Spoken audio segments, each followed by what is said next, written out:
Coach, another rough first half. What do we got to do to get them started in the first half, play like they did the second half today? I wish I had that answer. Wish I had that answer. It's so difficult when you coach at this level and you have so many different personalities, so many different feelings and all the other stuff that comes with it. Before the portal, we were able to build a program. Now each year we're going to field the team, and it's a big difference when you got to field the team. And you're still learning your team at this stage. The teams that are really good right now are the older team, the team that able to play together, been together for a couple of years, and understand the system and how to play. Right now, we're still learning the system and how to play together, and not making it all about me.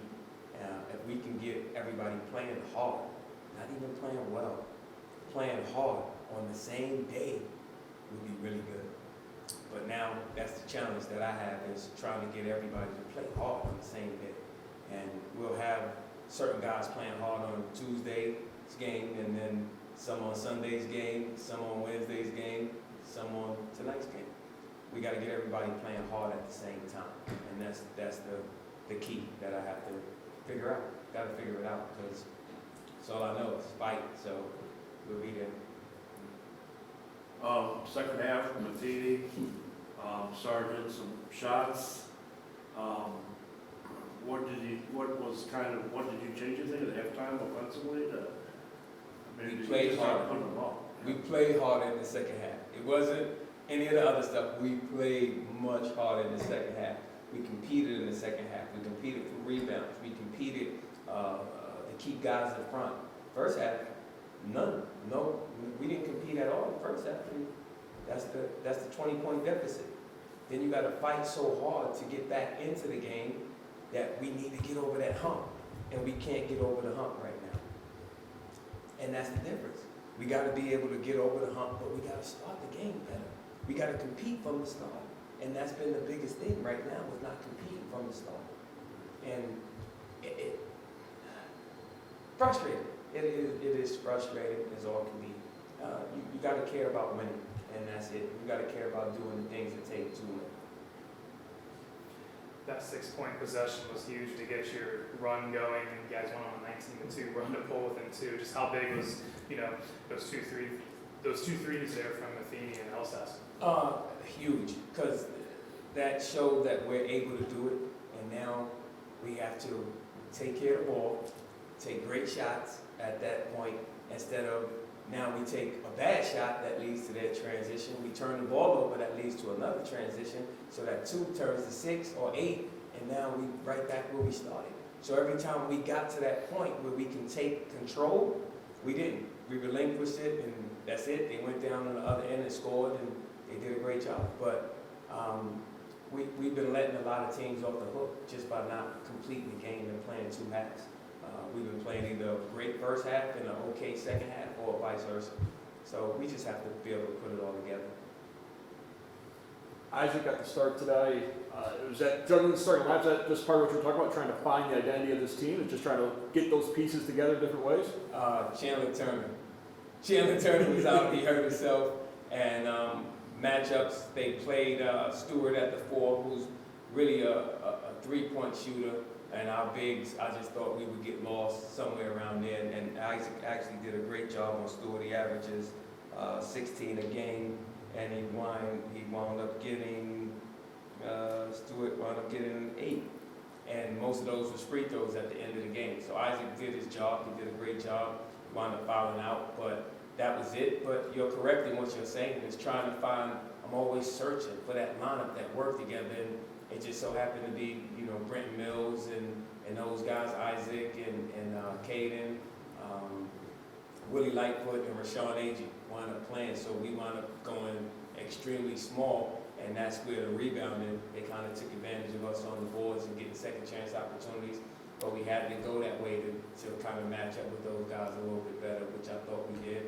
But we still got to play 2 strong halves. 4 games in 8 days. Is that another one of those pieces of the puzzle of finding this identity of the team is having a bunch of games in a short period of time, giving you that much more film to digest. That is true, and it also helped prepare us for MAC play, because MAC play comes like that, and when we get to the MAC tournament, same thing, you gotta do 3 days, 3 games in 3 days, so just preparing us, and it's the mental part, the mental aspect of the game right now that we have to be mentally tougher, and knowing that we got a quick turnaround and going back on Monday with the same thing, and it's 11 o'clock start, so we got to be prepared to go, and just excited to get back out there. I like these short turnarounds because you can't linger on the game too much, and got to get prepared for the next one, so I won't sleep again for a couple of nights, and then hopefully I get enough sleep to be ready for 11 a.m. game. I thought Willie Lightfoot was just a huge spark offensively in that second half. Was able to get to the basket and really finish in some tough contact situations. Just how big was his performance there later on during that good stretch as well? It was big. It was huge to have him come out and play that way. He had a really good game at Hampton as well. He's leading the team, figuring it out as a freshman. Freshmen, you don't know what you're getting every time when they get out there, so you'll take what you can get. And he played extended minutes today, and he was able to actually play well.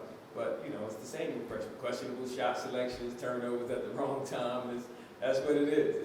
You get the good with the bad when it comes to freshmen. But I like he's getting more consistent in his play and on the good way. He's doing a lot of good things, defending pretty well, rebounding, and then he's finding his teammates. So he's doing what I ask of him, and that's all I can ask right now. But I like the way he's playing. Before the game, we had that moment of silence for Coach Orr. What did Louis Orr mean to you? What did Louis Orr mean for this program? Actually, I got a chance to meet Coach Orr when he was coaching here, when I was still at Miami, I want to say, or George Mason, I can't remember exactly. And just got a chance to talk to him and hang out with him. He was always kind and inviting. I remember getting the job here, and he was still living here.